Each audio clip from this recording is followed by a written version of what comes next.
Good morning, everybody, and welcome to the next installment in our series, Secrets of a Successful Retirement. Tara and I have put together a 13-week series of webinars to cover topics that we covered in our book, More Money for Retirement. And just by attending today, everybody will get not only a recorded version of this webinar, but you'll also get a PDF copy of the second edition of the book that includes a number of case studies and additional information on helping people plan a safe, secure retirement. So today's topic is an important one. We're going to talk about 7 ways to pay for long-term care. And actually there's 8 ways, but we'll touch on that as we move through this. So where do Tara and I fit in? How do we help? Our practice is broken into 4 areas. We do comprehensive retirement planning. By that, we mean we build 30-year retirement plans so that our clients' money lasts as long as they do. Nobody wants to be 85 and greeting at Walmart. We do tax planning, not tax preparation. And the focus of our tax planning practice is helping find ways to legally pay less taxes, property taxes, income tax. In one of the future webinars, we're going to focus solely on paying less tax. Then today's topic, long-term care planning, is actually where the practice started back in 2002.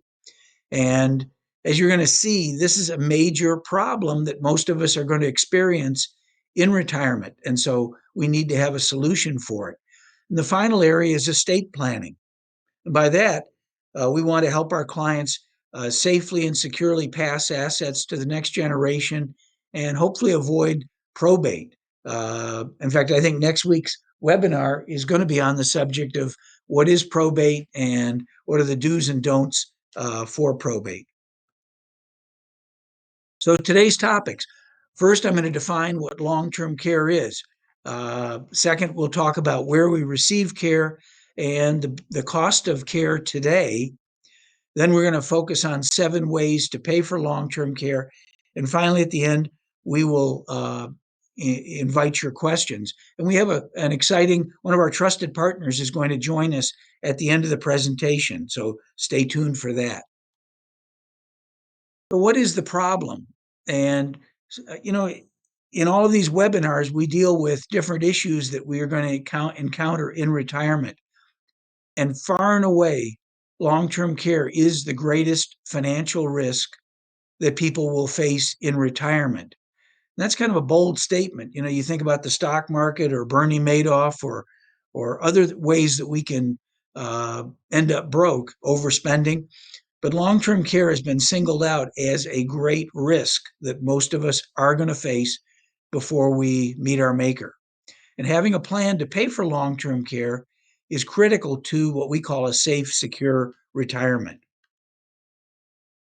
And kind of how did this become the big elephant in the room? Well, if you go back to my book and some of the topics we talk about, longevity's been increasing for years.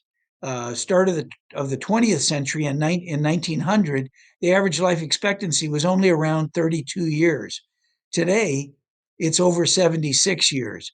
So through modern medicine and better knowledge of life, people are living much, much longer. But the end result is most of us are then going to need long-term care. And if you wonder what percentage, well, if you're turning 65, you literally have a 70% odds of needing long-term care before you die. And this percentage goes up every year as we get older. In fact, a recent study analyzed what's the average length of care. This length of care keeps rising, as does the cost. Women today average almost 4 years of long-term care. Men, a little bit less, 2.2 years. But these are average numbers. And if you've kept yourself in good shape physically, odds are you'll probably spend more time in long-term care than these numbers. So let me define what is long-term care. And there's 2 great ways of looking at this. One is physical impairment, The other is cognitive impairment. Physical impairment has been defined by activities of daily living, and there are 6 of them that most analysts use to analyze when you need long-term care. And they've identified eating, physically feeding yourself, dressing, bathing, transference, the ability to move from a bed to a chair or a chair to a bed, toileting, and incontinence, wearing diapers. Those are 6 physical impairment issues. When you trigger 2 of those 6, usually you're needing long-term care. The other option is cognitive impairment. And what we see, as our population is living longer, is that many people are experiencing either dementia or Alzheimer's, where they need to live in a protected environment. They need 24/7 supervision, and often they need help with medicine management. So some people need have both physical impairment and cognitive, but generally, if you trigger one side or the other, it's said that you're receiving long-term care. Where do we get care, and how much does it cost? These numbers can kind of shock a lot of people, but most long-term care starts out being rendered in the home environment, often by family members, neighbors, friends. And there we might only be spending a few $100s a month to ensure that we're able to do the things we want to do. But if you get to a point where you're hiring in-home caregivers 24/7, you're probably spending close to $13,000 a month. That's a lot of money. Beyond there, there's 3 levels that many people transition to if they leave their home. The first is independent living. And that's like having your own apartment. You do your own cooking, your own cleaning, but you don't have maybe the maintenance of a large home structure. And there, typical cost might run $1,500 to $2,500 a month. When we start needing care, people usually move into assisted living. In assisted living, they're doing the cooking, they're doing the cleaning, and oftentimes they're rendering care with one or more of those activities of daily living. Or they're providing a safe, secure environment. Memory care is often classified under assisted living, where you have some dementia and someone needs to be supervised. There, the cost can range anywhere from $3,500 up to $6,500 a month. The highest level of care is rendered in skilled nursing, and their costs can range widely from as low as, say, $5,000 a month up to $9,000 a month. A number of years ago, AARP, the large senior organization, did a survey of seniors. They wanted to find out reasons why seniors go broke in retirement. And a lot of people thought, well, maybe it is the stock market or overspending or Bernie Madoff. It wasn't any of those. It was paying for long-term care. This is one of those expenses that many people don't want to think about. Nobody likes to think about becoming frail and fragile, but when we need the care, the costs are shocking. And so this is how our practice started, was helping people navigate the long-term care area to make smart decisions. And our goal within our practice is very simple: preserve assets. You've worked hard, you've built up savings. Let's preserve assets and tap into ways to pay for long-term care. I said there's 7 ways to pay for long-term care. Well, there's actually an 8th way, but this is the painful one. It's called private paying. And unfortunately, this is what many people do. They enter a facility or need care at home, and they just start spending down their life savings. Well, there are some things you can do if you're going to take this route. Obviously, maximizing Social Security is an important first step. We did a webinar a number of weeks ago on ways to maximize Social Security. And by the way, all these webinars are recorded. So you can go back to our website and look at www.srctexas.com, and you can see under the resources tab a recorded version of all of our webinars. So you can go back and listen to them at your leisure. And there we talked about ways to maximize Social Security. Tara and I also spend a lot of time helping our clients build more guaranteed income in retirement. And that can come from CDs, from bonds, stock dividends. Some people have real estate, rental investments, and we use annuities extensively to help generate guaranteed lifetime income streams that increase in retirement to help defray the cost of expenses, including long-term care.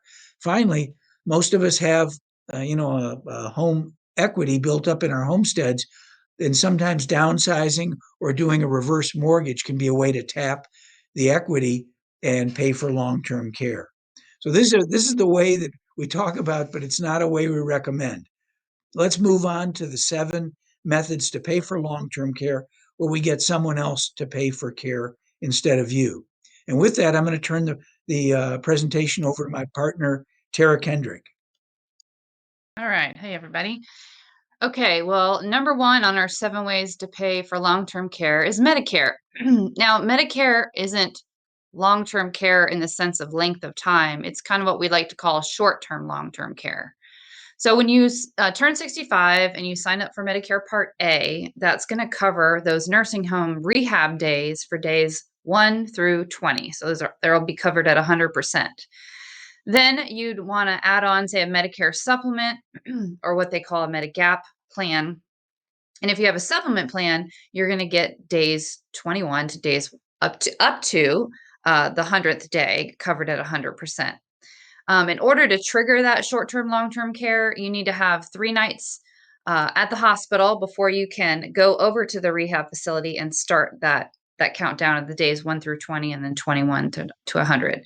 But the big catch is you have to show progress. So if you or your family member ends up in a rehab hospital and you're on day 22 and you refuse care, or the therapist decides that that's as strong as your leg's going to get or however, then they'll stop it. So you have to show progress to get the full 100 days. So that's Medicare in a real brief time. The second one is VA aid and attendance. Now, again, this isn't for everyone. This is for veterans and their spouses that served during a wartime period. It's called a non-service connected disability pension because you don't have to have served for a long period of time and your disability is being over the age of 65 and unemployable.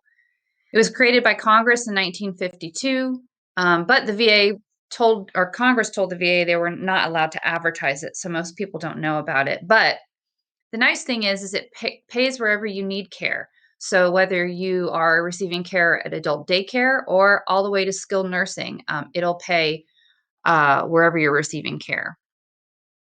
So here's the wartime periods that it covers. You just have to have served 90 consecutive days with one of the days in these wartime periods in order to qualify for the benefit. And you have to have had honorable discharge. And like I said, serve 90 consecutive days and 1 day during the period of conflict. So let's say that that's true for you, but you're at home and you're active and you're doing things, then you're not quite ready to apply for aid and attendance because there is a medical necessity piece. So you need to have either cognitive or physical impairment. So you have to have needing and receiving and paying for hands-on assistance for 2 of the 5 activities of daily living. And again, those are eating, bathing, dressing, toileting, and moving about. Or the doctor has said you have cognitive impairment, dementia, Alzheimer's. So basically, if you were left to your own devices, you would not be able to safely move about or take care of yourself. There is also an income piece and an asset piece. So you have to be your care expense, which means your cost of care, someone that's helping you, your medical premiums, or your IADLs. So you pay someone to shop or clean for you. That total amount has to exceed your income. So if my income's $2,000 and I'm only paying $500 a month for those care costs, I won't be eligible. But if my income's $2,000 and I'm paying $2,200, then of course I need the additional assistance from aid and attendance. And just kind of a side note, if you want to learn more or at a little slower pace than this, please go back to one of our previous webinars on the aid and attendance benefit. Okay. They do count assets. You're allowed to have a home as long as it's on less than 2 acres.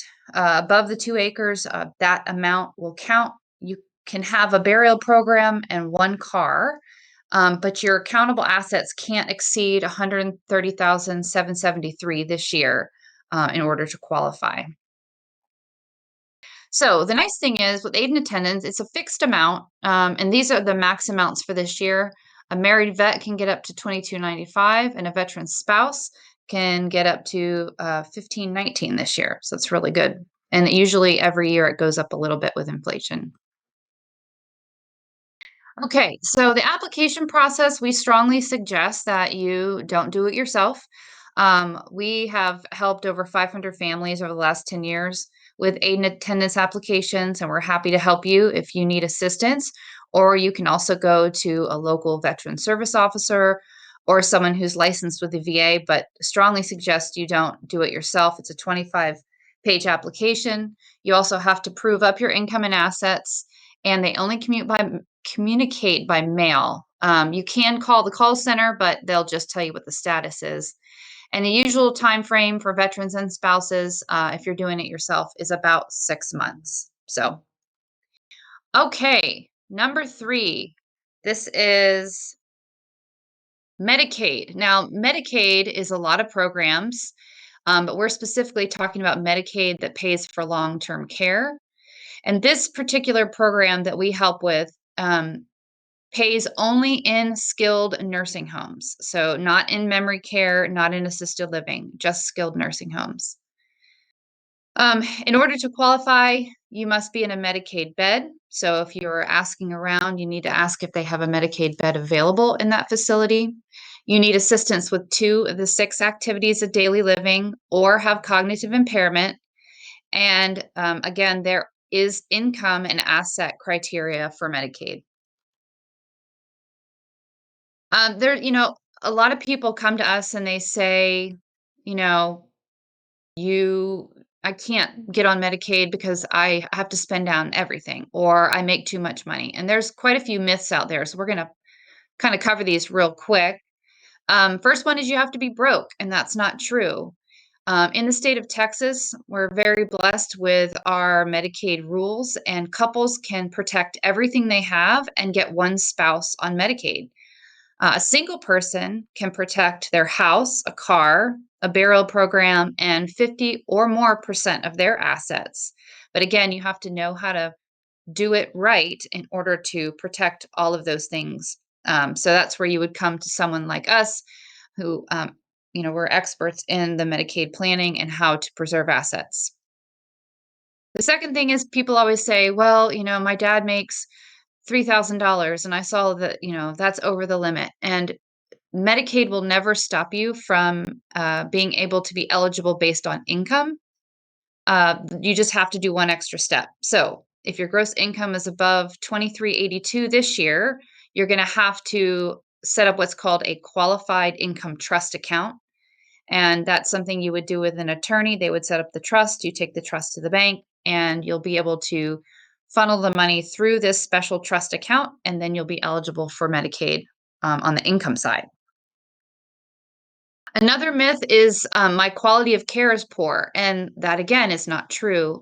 I would say 90% of all nursing homes in the state of Texas are going to take Medicaid, whether it's the new shiny one with the famous chef or the, mom and pop one down the street. So the laws now protect the facility from discrimination and discriminating people, whether they are private pay or they're being paid for Medicaid, excuse me. So the quality of care is about the facility and the staff. It's not about, whether how you're paying or how your family member is paying.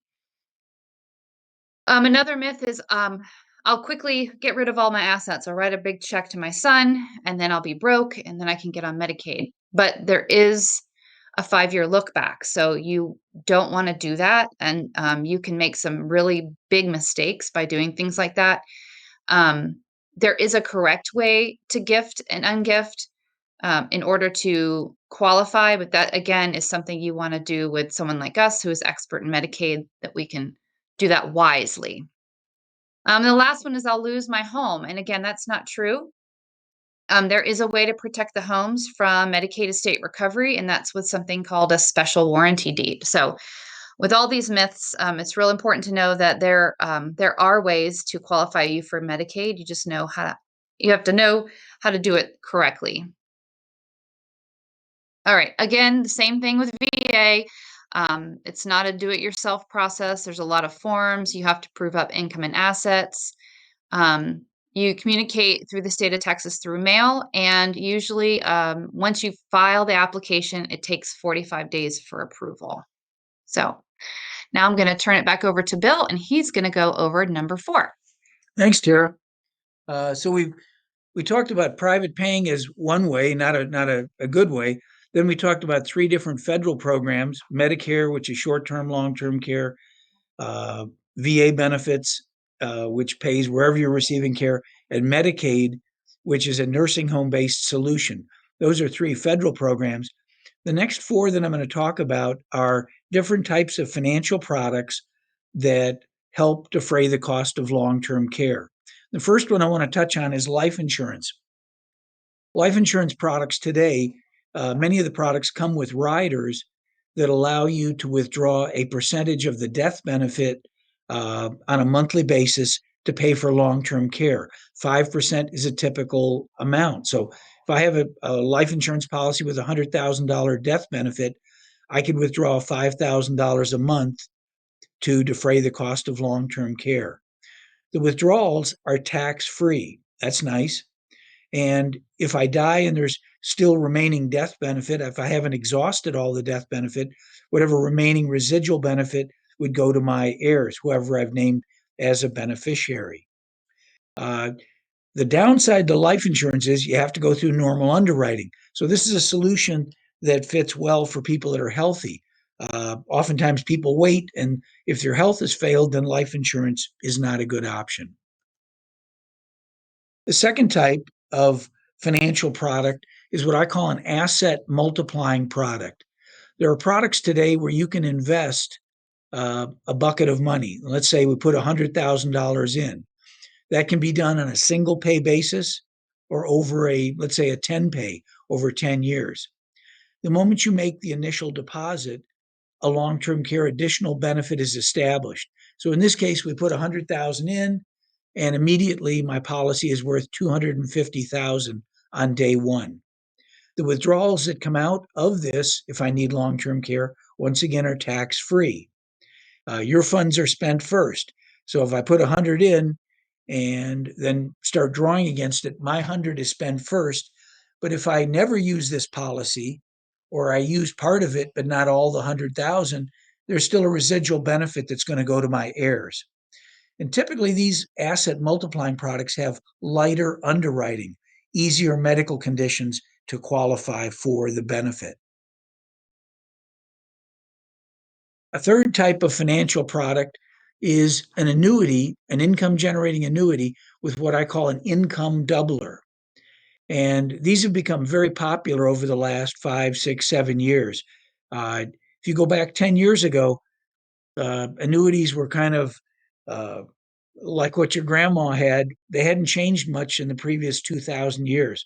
But in the last 10 years, we've seen tremendous developments in annuity products. We've got an upcoming webinar that deals with, I call it the good, the bad, and the ugly of annuities, and it tells the full story of what's available today.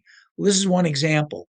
Most annuities today, if you turn on the income rider, which is a lifetime pension that comes out, you can't outlive it, even if you drain your underlying bucket of money. If you encounter a long-term care event, they have a doubling feature where they'll double that income stream for up to 5 years. The funds coming out can be taxable. And once again, your funds are spent first. So if I put a bucket of money in and I'm drawing against it, and then they turn on the income doubler, the residual, then my funds are spent first. And if I die with still money inside the annuity, obviously it goes to a beneficiary. And the good news about this as a solution, there's no underwriting, which means anyone is eligible for this type of a solution. You don't have to meet medical criteria in order to get it. And the last way, the fourth financial product, something that you've probably heard about, there are traditional long term care insurance products. These have been around for about 30 years. These products are best suited for younger, healthy individuals because you have to pass medical underwriting in order to get it. And oftentimes, why do people get this? They're doing it because they want to preserve or protect assets. They want someone else paying for their long term care, in this case, an insurance company. Most policies today, almost all of them, are integrated policies, which means coverage is wherever you receive care. Now, this isn't true of the original long term care policies. Some of them were nursing home only, so you had to be in a nursing home in order to get benefits. Today, the policies pay at home, in adult daycare, in assisted living, in skilled nursing, wherever you're receiving care. The eligibility triggers are kind of like Medicaid. 2 of 6 activities of daily living have to be triggered. So I need help with bathing and dressing, or bathing and toileting, and then I trigger the benefit. The other option is cognitive impairment, where I need to live in a protected environment. So, how does a long term care insurance policy work? Well, you're creating actually a bucket of money, and that bucket of money is defined by 2 things. It's defined by the draw rate on the policy, either how much you can take out daily or monthly, and the term of coverage, how many months or years that you can draw at that maximum rate.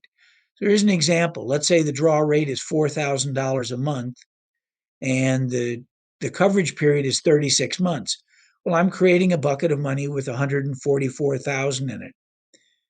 If I draw at only 2,000 a month, then it's a 72-month policy. Then it would actually last longer because you can draw until you draw the entire bucket down. If I'm drawing at 4,000 at the full rate for 36 months, then I exhaust the policy. Now, these policies have other features. One is most have an elimination period. Think of it as kind of like a deductible on your auto insurance. If you have a $500 deductible and you have a scratch on the side of your car, you're probably not going to file a claim. So that's what these long-term care policies have. They have elimination period. Could be 30 days, 90 days, 180 days. It's a time before payments begin. And you can set that elimination period up on a lot of the policies we write. We have no elimination on home benefits. In other words, you trigger long-term care at home, immediately you can tap the policy. But we set up a 90-day elimination period, say in a nursing home. Why? Because we know most people that end up there are going to end up tapping into Medicare to cover a good portion of that 90-day period. With all the policies we write, we also add on inflation protection. Why is that? Because the cost of care today will not be the cost of care 20 years from now. We know everything's getting more expensive. And then there's other riders, other features that you can add on that so you can tailor the policy to your specific needs. We help people. Our job is to educate and help people make these decisions. Within long-term care, originally there were only individual policies. So if you're a married couple and you have 2 individual policies, that's good if both of you end up going on claim. But if both spouses buy an individual policy and one of them has a heart attack and dies, the value of that policy just faded away, just went out the window. Well, today there are what are known as shared policies for couples. This is what my wife and I have. We have a shared policy. And so we each have a bucket of money, but the buckets are joined together. The advantage there is I can draw from it, my wife can draw from it, or we can share the bucket between the 2 of us. And this increases the percentage or the odds that we will tap benefits in the policy. Because the downside to long-term care insurance, it's use it or lose it. Think of it as your auto insurance. You buy an auto insurance policy and you don't have an accident this year. Well, you paid the premium and you didn't have a claim, which is wonderful, but you don't get any benefits out of it because you didn't have a claim. The same thing's true with long-term care insurance. Years ago, there were many companies in this industry, and that population has greatly diminished. Today, there's far fewer companies. And I think over time, these companies have started to figure that they didn't understand actuarially the true cost of insurance, how long people would be on claim. But there's another factor that's caused the cost of long-term care insurance to rise. And it's not the evil insurance company, it's the Federal Reserve. What did the Fed do back in 2008 with the Great Recession? They dropped interest rates. They reduced interest rates pretty much to zero, and they've stayed flat for over 12 years. Well, where do long-term care insurance companies invest the premiums we pay? They put it into US government treasuries or high-quality corporate bonds. They're trying to build up a bucket of money to pay future policy payments. But interest rates are near zero. And that's one of the reasons that long-term care policies have gotten more expensive over the last 10 years. Another feature that really was a nice addition, about a dozen years ago, Texas became a partnership state. What is that? Well, earlier Tara touched on that married couples can protect all their assets and qualify for Medicaid. The Medicaid rules are friendly today, but will they be friendly 5, 6, 10, 15 years in the future? Probably they'll be less friendly because the state's going to be on the hook to pay more benefits. So what is Texas Partnership? Well, it was a feature that initially 7 states, Texas was the 8th state to add this. It kind of doubles the value of a long-term care policy without increasing its cost. And what it says very simply is, let's say I buy a long-term care policy and it has a bucket of money that's going to pay out. And I exhaust that bucket of money. And then I apply for Medicaid. Well, independent of whatever the future rules are on asset preservation, if I've spent down 150 or 200,000 in my long-term care policy, I know that the state's made a deal with me that I can protect up to an equivalent value of my estate and qualify for Medicaid benefits immediately. So let's say I have a home, that's an exempt asset, but I have $200,000 of liquid assets that maybe the state wants me to spend down, and the rules aren't as favorable in the future. Well, by exhausting my long-term care policy first, I'm able to provide protection for my estate so that there's assets to pass on to the next generation. So we've covered a lot of territory, and I'd like to now bring in one of our trusted partners. Corey Goward is a partner we've worked with for a number of years, and Corey helps people make answer important decisions. So Corey, take it away. Hey guys, excuse me, sorry. Bill and Tara are great. I appreciate them having all this, these learning lessons for all of us to go with. I help seniors place in senior living. I've been doing it for the past 3 or 4 years. I work with Bill and Tara pretty closely. I just recently sent someone over and they were able to get them $2,800 for the VA benefit, which pays for almost all of their independent living at the Renaissance. So family's super happy. They always come through. So I just want to thank Bill and Tara for having me on and always helping me out with my people. I'll see if I can turn on my video here. I see my background. I'm actually at my house. I'm not on the beach. But what I do is I just kind of help navigate senior living for everyone here in Austin. You can go as little as $3,000 all the way up to, like they were saying, memory care, $10,000 if you want to go to Silverado.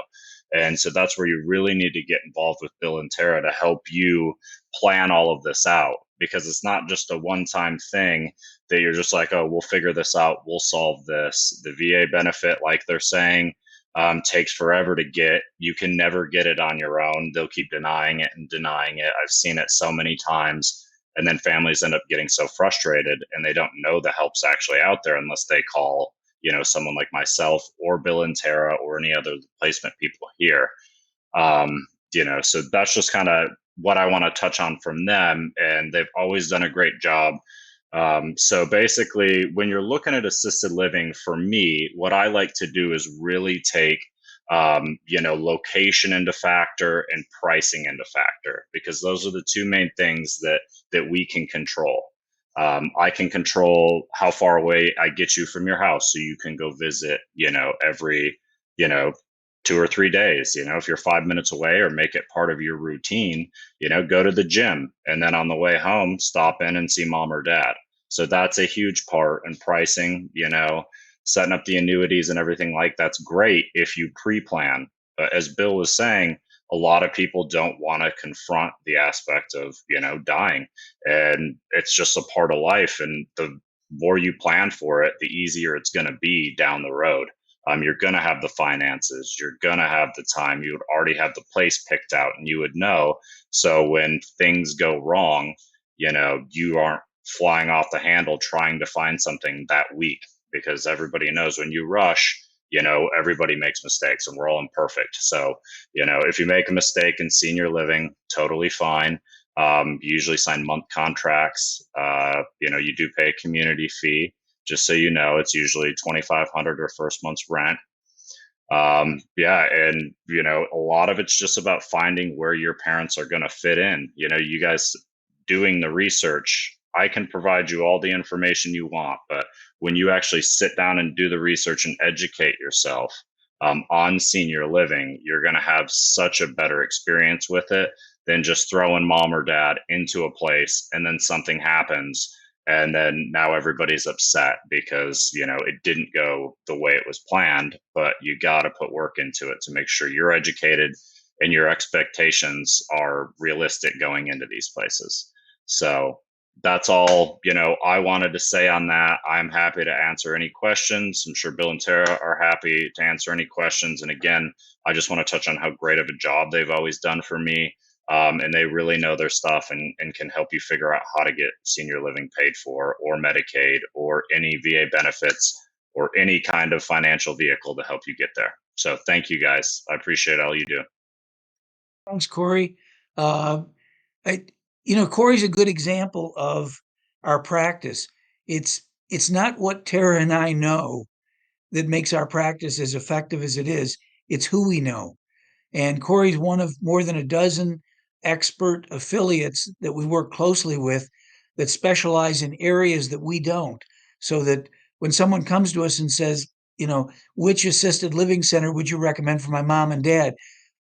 We go call Corey, talk to him. He will do the analysis. And he touched on two things that are very important. One is you want to find a facility that's close to your home, because the frequency of your visits is usually the determinant of the quality of care people receive. The more frequently, the more frequently you visit, the better care you get. So with that, Tara, do we have any questions? Yeah, if you guys use the talk bubble at the top of your screen, you're welcome to type in any questions you have, and we'll go through those real quick before we end our webinar today. All right, let's see. Okay, here's a question. If I pay for long-term care insurance and never use it, what happens? Well, I touched on that quickly. Long-term care insurance is a use it or lose it type of scenario.